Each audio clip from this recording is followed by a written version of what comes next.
জোনাইত অবৈধ কাঠভৰ্তি 16 চকীয়া ট্ৰাক জব্দ স্থানীয় মিচিং সংগঠন TMPK।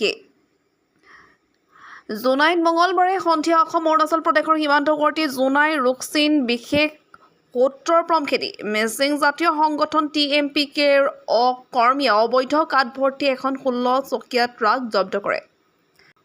জানিব পৰা মতে মঙলবাৰে সন্ধিয়া অৰুণাচলৰ পৰা আহি থকা ট্ৰাকখন সন্দেহবশত হোৱাত গাড়ীখন ৰখাই নথি পত্ৰ দেখুৱাবলৈ কয় যদিও চালকজনে একো নথি পত্ৰ দেখুৱাব নোৱাৰাত ছাত্ৰ সংগঠন TMPKৰ কৰ্মীসকলে গাড়ীখন জব্দ কৰি জোনাই আঞ্চলিক বন বিভাগত খবৰ দিয়ে। দীৰ্ঘদিন ধৰি নথি পত্ৰ অবিহনে চুবুৰীয়া ৰাজ্য অৰুণাচল প্ৰদেশৰ পৰা জোনাই ৰুকছিন চেকগেট হৈ বৰগোহাঁই উপাধিৰ এগৰাকী কাঠ মাফিয়াই কাঠৰ সিন্ডিকেট চলাই অহাৰ অভিযোগ উত্থাপন হৈছে আৰু ঘটনাৰ পিছতে এই সংগঠনৰ কৰ্মীসকলে লগে লগে জোনাই আঞ্চলিক বন বিভাগক খবৰ দিয়ে যদিও বন বিভাগে বিষয়টো গুৰুত্ব নিদিয়াৰ অভিযোগ কৰিছে ছাত্ৰ সংগঠনটোৰ। ইয়াৰ উপৰিও অসম অৰুণাচল প্ৰদেশৰ সীমান্তৱৰ্তী জোনাই ৰুকছিন চেকগেট হৈ প্ৰতিমাহে প্ৰায় 20 আৰু 25খন ট্ৰাকেৰে চোৰাং কাঠ মাফিয়া চক্ৰই অসমৰ লগতে দেশৰ বিভিন্ন প্ৰান্তলৈ সৰবৰাহ কৰি বৃহৎ কাঠৰ সিন্ডিকেট চলাই আহিছে। জোনাই বন বিভাগে চোৰাং কাঠ মাফিয়াক ৰক্ষণাবেক্ষণ দিয়া বুলি ছাত্ৰ সংগঠনটোৱে অভিযোগ তুলি অবৈধ কাঠ ব্যৱসায়ীৰ বিৰুদ্ধে চৰকাৰ তথা বন বিভাগৰ ঊৰ্ধ্বতন কৰ্তৃপক্ষক কঠোৰ পদক্ষেপ গ্ৰহণ কৰিবলৈ দাবী জনাইছে। মিচিং জনগোষ্ঠীৰ একমাত্ৰ জাতীয় ছাত্ৰ সংগঠন TMPK।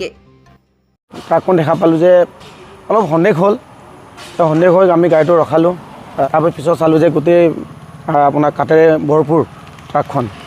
তাৰপিছত আমি ডকুমেণ্টছো চালোঁ, তোমালোকৰ TP আছে নাই, যিবিলাক যাৱতীয় ডকুমেণ্ট একোৱেই নাই। কিন্তু আমি ইমান দুৰ্ভাগ্যজনক যে এতিয়া চোৰাংভাৱে এতিয়া কিমানখিনি গছ কাটি মেলি এতিয়া চোৰাং ব্যৱহাৰ কৰি আছে। এতিয়া তাক আমি TMPK জিলা সমিতিৰ পৰা তীব্ৰ গৰিহণা দিছোঁ।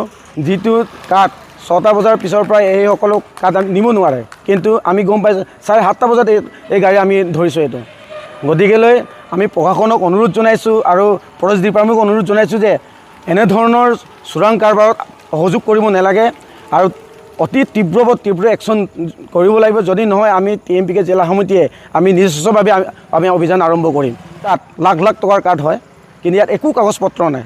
কি কাঠ আছে এইটো একোৱেই নাই। ইয়াত গাড়ী ডকুমেণ্ট ক্লিয়াৰ নহয়, ড্ৰাইভাৰৰ ডকুমেণ্ট ক্লিয়াৰ নহয়।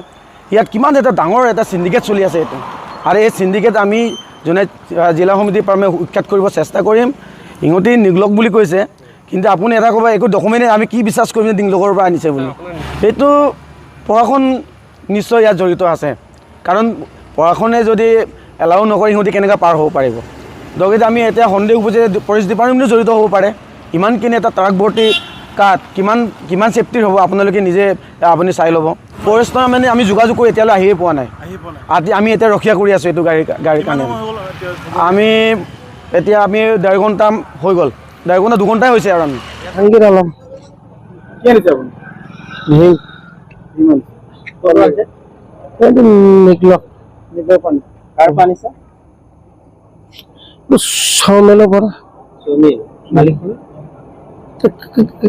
মালিকটো নাম নাজানো। মালিক বৰগোহাঁই মনোৰঞ্জন বৰগোহাঁই।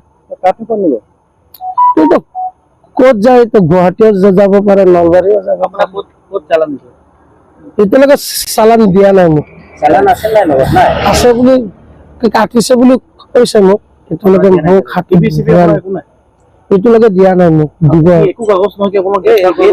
নাই গেটত মানে এণ্টি চেণ্টি খৰি আনি আমি আগত ডিপুত ৰখোতো, এণ্টি চেণ্টি খৰি আনি মেলি দিয়ে আমাক।